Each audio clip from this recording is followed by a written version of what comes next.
আসসালামু আলাইকুম রহমতুল্লাহি অবরকাতুহু। সম্মানিত দর্শক, অবস্থা দৃষ্টে মনে হচ্ছে জামাতের মধ্যে ভীষণ রকম অস্থিরতা বিরাজ করছে। জামাতের যে সকল নেতৃবৃন্দ রয়েছেন, পার্লামেন্টে যাচ্ছেন, তাদের কারো মুখে হাসি নেই। জামাতের প্রায় সব নেতা, সেটা জামাতের সভাপতি ধরেন, সহসভাপতি ধরেন, যেগুলোকে তারা আমির বলেন, নায়েবে আমির বলেন, তাদের চেহারা ছুড়ে দেখেন। জামাতের যিনি সেক্রেটারি জেনারেল মিয়া গোলাম পরোয়ার, তাকে দেখেন। জামাতের সেলিম উদ্দিন সাহেব আছেন, হামিদুর রহমান আজাদ আছেন, ডক্টর মাসুদ আছেন। তো তাদের চেহারা সুরতের বাইরে জামাতে গত ২ বছরে যে সমস্ত লোককে সামনে এনেছে, সেটা আমি নাম বললাম না, আপনারা জানেন যে এই মুখগুলো, চেহারাগুলো আমরা কখনো দেখিনি।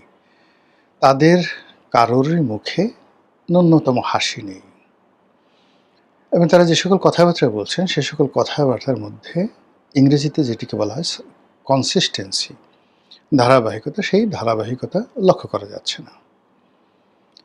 এবারে তাদের যে সকল প্রক্সি সংগঠন রয়েছে, যেমন প্রেস ক্লাবে কিছু সংগঠন সেই আওয়ামী লীগ জমানাতে তারা অনুষ্ঠান করতেন, অদ্ভুত অদ্ভুত নাম। আমি এগুলো বলে কাউকে ছোট করব না, এর কারণে প্রায় সবার সঙ্গে আমার একটা ব্যক্তিগত সম্পর্ক, মানে সামাজিক সম্পর্ক ছিল। তাদেরকেও রাস্তায় দেখি কারো মুখে হাসি নেই।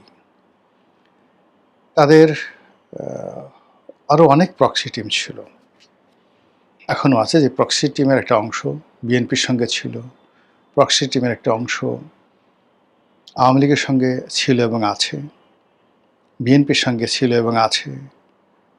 তারপর সচিবালয়, সেনাবাহিনী, কোর্ট কাছারি থেকে শুরু করে সব জায়গাতেই তারা এজেন্ট, প্রক্সি এবং পেইড এজেন্ট, এগুলো তারা খুব সুকৌশলে দীর্ঘদিন ধরে এই রিক্রুটমেন্টে তারা চলে আসছে। তো যতটুকু আমি চিনি এবং জানি, কোথাও তাদের কেউ এই মুহূর্তে স্বস্তির মধ্যে নেই। একেবারে সাম্প্রতিক সময় তাদের যে বন্ধুত্ব, তাদের যে অ্যালাইনমেন্ট, সেটি তারা তৈরি করেছে এনসিপির সঙ্গে। এনসিপিকে তারা মূলত চেয়েছিল যে সরকার এনসিপি, মানে এনসিপি সরকার গঠন করুক, ডক্টর মোহাম্মদ ইউনূসের নেতৃত্বে প্রধান বিরোধী দল জামাত থাকুক, আর বিএনপি থাকুক তৃতীয় বৃহত্তম দল। এবং এরকম একটা ম্যাটিকুলাস ডিজাইন তারা বাস্তবায়ন করার চেষ্টা করেছিল। তাদের দ্বিতীয় অপশন ছিল জামাত ক্ষমতায় থাকবে, এনসিপি বা বিএনপি যে কেউ দ্বিতীয় বৃহত্তম দল হবে। তাদের একেবারে তৃতীয় এবং সর্বশেষ যে প্রচেষ্টা, সেটা ছিল যে কোনো মূল্যে নির্বাচনটিকে পিছিয়ে দেওয়া, 1 বছর, 2 বছর, 3 বছর, 4 বছর, এবং ডক্টর মোহাম্মদ ইউনূসের জমানাকে টেনে নিয়ে যাওয়া। কিন্তু এই ঘটনার সঙ্গে আন্তর্জাতিক চক্র জড়িয়ে যায়, বিশেষ করে আমেরিকা। কেন জড়ায়, কিভাবে জড়ায়, এই বিষয়গুলো বলতে গেলে আরও অনেক সময় লেগে যাবে। মূলত বাংলাদেশে যে উগ্রবাদের রমরমা ভাব, যে সমস্যাটা মিশরে হয়েছিল মুরসির জন্যে, অর্থাৎ দীর্ঘদিন পরে মুরসি যেভাবে ক্ষমতায় এলো, ক্ষমতা আসার সঙ্গে সঙ্গে মুরসির যারা লোকজন, মুসলিম ব্রাদারহুড, তারা চাইল সেনাবাহিনীটাকে ভেঙে দেওয়ার জন্য, মিশরের সেনাবাহিনী। এবং অবাক করার ব্যাপার হলো যে আমাদের দেশের সেনাবাহিনী যতটা না জনপ্রিয়, তার চেয়ে 100 গুণ কিন্তু মিশরের সেনাবাহিনী ভীষণ রকম জনপ্রিয়। সেখানে যারা শীর্ষ পর্যায়ে ক্ষমতায় এসেছে তাদের কথা আলাদা। আমি মিশরে বেশ কয়েকবার গিয়েছি, সাধারণ মানুষের সাথে কথা বলেছি। যেমন পাকিস্তানের সেনাবাহিনী খুব শক্তিশালী কিন্তু জনপ্রিয় নয়। আবার এখন ধরুন মিশরের সেনাপ্রধান সিসি বা হোসনি মোবারক, তাদের সম্পর্কে এই পলিটিক্যাল যে পোস্টগুলো যেগুলো টপে যায়, তারা সাধারণত অনেকে বিতর্কিত হন, অজনপ্রিয় হয়ে পড়েন। কিন্তু অ্যাজ এ মানে মিলিটারি সেনাবাহিনী, সেই যেদিন থেকে সেনাবাহিনী চলছে সেই দিন থেকে তারা ভীষণ রকম জনগণ সেনাবাহিনীকে পছন্দ করে। বিশেষ করে অটোমান জামানাতে সেই যখন মোহাম্মদ আলী নামক একজন তাদের গভর্নর ছিলেন, মোহাম্মদ আলী পাশা, এটা পড়ে দেখবেন, দেখলেই বুঝতে পারবেন। তো মোহাম্মদ আলী পাশা তাদের দেশে সে অটোম্যানদের যাকে বলা হয় গভর্নর ছিলেন, কিন্তু গভর্নর থাকার পরও তিনি সেনাবাহিনীকে একটা জাতীয়তাবাদী সেনাবাহিনী গড়ে তুলেছিলেন। ফলে কি হলো, সেই অটোম্যান সম্রাটরা বুঝতেন যে এ গভর্নর কিন্তু সেনাবাহিনীটাকে এতটা শক্তিশালী সে করে ফেলেছিল মোহাম্মদ আলী পাশা, যে সে সেনাবাহিনীকে বাদ দিয়ে মোহাম্মদ আলী পাশাকে পদচ্যুত করা, নতুন গভর্নর নিয়োগ করা অটোম্যানদের মানে অসম্ভব একটা ব্যাপার ছিল। তখন এই মোহাম্মদ আলী পাশা তার ছেলে, এটা বংশ পরম্পরায় এই গভর্নর পদটি তারা অধিকার করে পিছনে সেনাবাহিনী ব্যাগ দিয়ে থাকে। ওই যে সেনাবাহিনীর ওই মোহাম্মদ আলী পাশার জমানাতেই কিন্তু এই সুয়েজ খাল খনন করার জন্য ফ্রান্সের কোম্পানির সাথে চুক্তি হয়। পরবর্তীতে এই কোম্পানির সঙ্গে আবার ইংল্যান্ড যুক্ত হয়ে যায়। এরপরে যখন এই সুয়েজ খাল নিয়ে সেই গামাল আবদেল নাসেরের সময় যুদ্ধ হয়, এবং গামাল আবদেল নাসেরের নেতৃত্বে পুরো 50-এর দশক এবং 60-এর দশকে পুরো সেনাবাহিনী কেবলমাত্র মিশন নয়, এই সেনাবাহিনী পুরো লেভান্টে, পুরো সিরিয়াতে, আরবে এতটা জনপ্রিয় হয়ে পড়ে যে প্রতিটি দেশের জনগণ নিজেদের স্বাধীনতা এবং সার্বভৌমত্ব বিসর্জন দিয়ে তারা মিশরের নাগরিক হওয়ার জন্য পাগল হয়ে পড়ে। এবং আশ্চর্য ব্যাপার, সিরিয়া তার স্বাধীনতা বিসর্জন দিয়ে এই গামাল আবদেল নাসেরের নেতৃত্বে তারা একটা কনফেডারেশনে চলে আসে। তো সেই সেনাবাহিনী মোর দ্যান 100 ইয়ার্স তারা এরকম একটা জাতীয়তাবাদী ভাবমূর্তি গড়ে তুলেছে। সেই সেনাবাহিনীটাকে ডিসব্যান্ড করার জন্য যখন মুরসি এবং তার লোকজন, মুরসি নিজে না, তার লোকজন যেভাবে উন্মাদনা তৈরি করলো, তার ফলে কিন্তু মুরসিকে মরতে হলো। সেনাবাহিনীতে কাউন্টার কু হলো।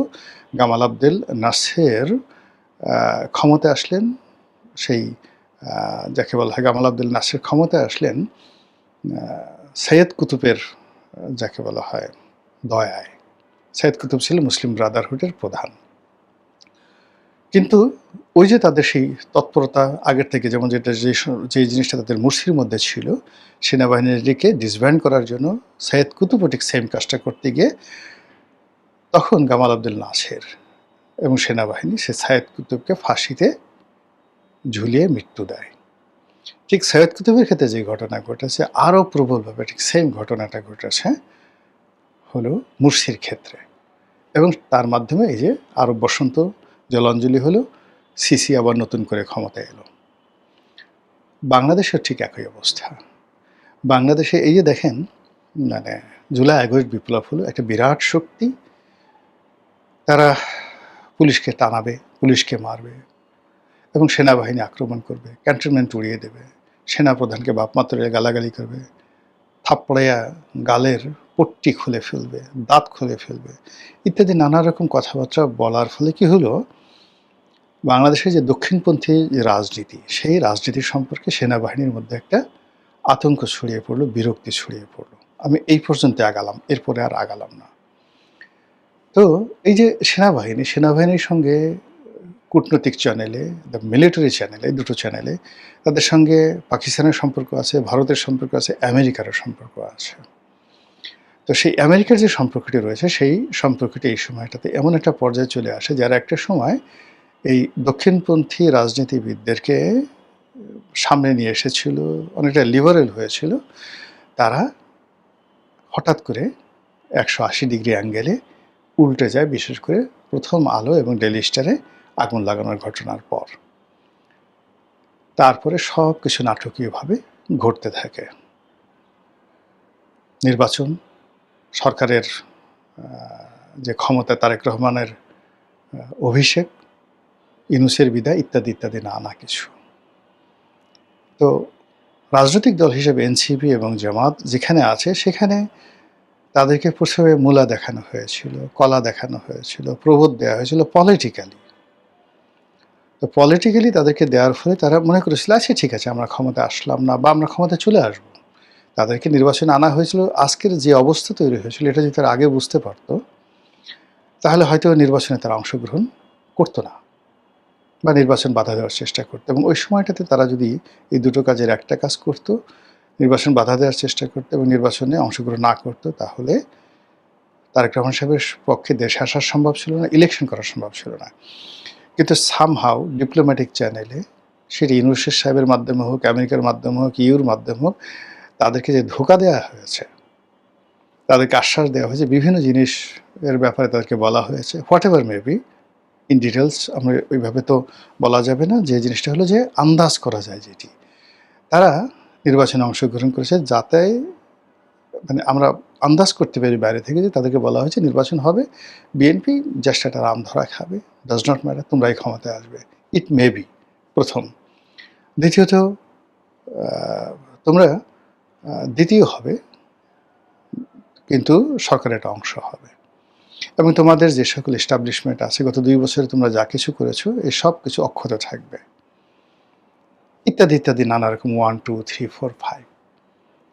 কিন্তু দেখা গেল নির্বাচনের ফল যেদিন ঘোষিত হলো সেই দিন থেকে যে জামাতের বিপর্যয়, সেই বিপর্যয় জ্যামিতিক হারে বেড়েই চলেছে। এবং উপরে মাঝে মধ্যে ক্ষণে ক্ষণে জামাতের মানে শরীরে মলম দেওয়ার চেষ্টা করা হচ্ছে, জামাতকে পুলিশ করার চেষ্টা করা হচ্ছে, তাদেরকে আশ্রয় প্রশ্রয় দেওয়ার চেষ্টা করা হচ্ছে, কিন্তু কেমন যেন মানে সেই এক ভদ্রকার একটা জিকির আছে না, ডিজে জিকির, যে মহব্বতের দিয়ে খালি সকাল বিকাল সামনে পিছনে টানাটানি করো। তো ওইরকম জামাতের সভাপতিও সংসদে বারবার বলেছেন যে আমাদেরকে সময় পেলে আপনারা কুচি কুচি করে কাটবেন, কুচি কুচি করবেন, আবার একটু পরে আপনি মহব্বতের বাণী ছড়াবেন, সেটা হয় না। প্রধানমন্ত্রীর সঙ্গে তাদের সাম্প্রতিক সময় দেখা হয়, কথা হয়, প্রধানমন্ত্রী নিজে তার দপ্তরে জামাতের সভাপতিকে ডাকছেন, কিন্তু প্রতিটি নির্বাচনী এলাকাতে যেখানে যেখানে জামাত প্রার্থী দিয়েছিল সেখানে এবং যেখানে যেখানে জামাত বিজয় হয়েছে সেখানে সব জায়গাতে জামাতের উপর স্থানীয় বিএনপির নেতাকর্মী তো আছে, তার সঙ্গে সঙ্গে আওয়ামী লীগের লোকজন যেভাবে উৎপত্তি আছে, ফলে বাংলাদেশের 3টি সংসদীয় আসন, 500টির উপরে বেশি উপজেলা, প্রত্যেকটি ইউনিয়ন ধীরে ধীরে ধীরে ধীরে জামাতের জন্য গহীন অরণ্যে পরিণত হচ্ছে, জামাতের জন্য এটি ভয়াবহ মৃত্যুকূপে পরিণত হচ্ছে। জামাত বুঝছে যে তারা একটা ট্রায়াঙ্গেল, সেই বারমুদা ট্রায়াঙ্গেলের মধ্যে পড়ে গেছে, এবং এই প্রবলেমটা এখন যে অবস্থাতে আছে আপনি দেখবেন আগস্ট সেপ্টেম্বরে গিয়ে এটি আরও মারাত্মক আকার ধারণ করবে, এবং সেক্ষেত্রে জামাত প্রতিটি পক্ষের কাছেই তারা অগ্রহণীয় হয়ে পড়বে, অবিশ্বস্ত হয়ে পড়বে, এবং প্রায় সকল মানুষের আক্রমণ, তুচ্ছ-তাচ্ছিল্য এবং ঘৃণার কারণ হয়ে দাঁড়াবে। তো জামাত এই জিনিসগুলো যে হবে জামাতের জন্য, জামাত মনে করছে যে এজন্য তাদের কোনো দোষ নেই, সব দোষ বিএনপির, সব দোষ তারেক রহমান সাহেবের, সব দোষ ডক্টর মোহাম্মদ ইউনূসের। তো কাজেই তারা একটা নতুন করে স্বপ্ন দেখছে, নতুন একটা আন্দোলন, নতুন একটা গণ অভ্যুত্থান, নতুন একটা পরিবেশ পরিস্থিতি তৈরি করে ক্ষমতায় যাওয়া, ক্ষমতার কাছাকাছি থাকা অথবা ক্ষমতার অংশীদার হওয়া, এই 3টির বিকল্পের বাইরে তারা কোনো কিছু চিন্তা করতে পারছে না। কিন্তু এখন যেভাবে তাদের রাজনৈতিক অবস্থা, অর্থনৈতিক অবস্থা, সামাজিক অবস্থা, শরীর স্বাস্থ্য, মন, মানসিকতা সব মিলিয়ে যেগুলোকে মানে ক্রমশ নিম্নগামী হচ্ছে, ডেটোরিয়েট, কেবলই মাত্র এগুলোর অবদমিত হচ্ছে, ধ্বংসপ্রাপ্ত হচ্ছে, এভাবে যদি অব্যাহত থাকে তাহলে জামাতের অস্তিত্ব নিয়ে একটা সময় টান পড়বে।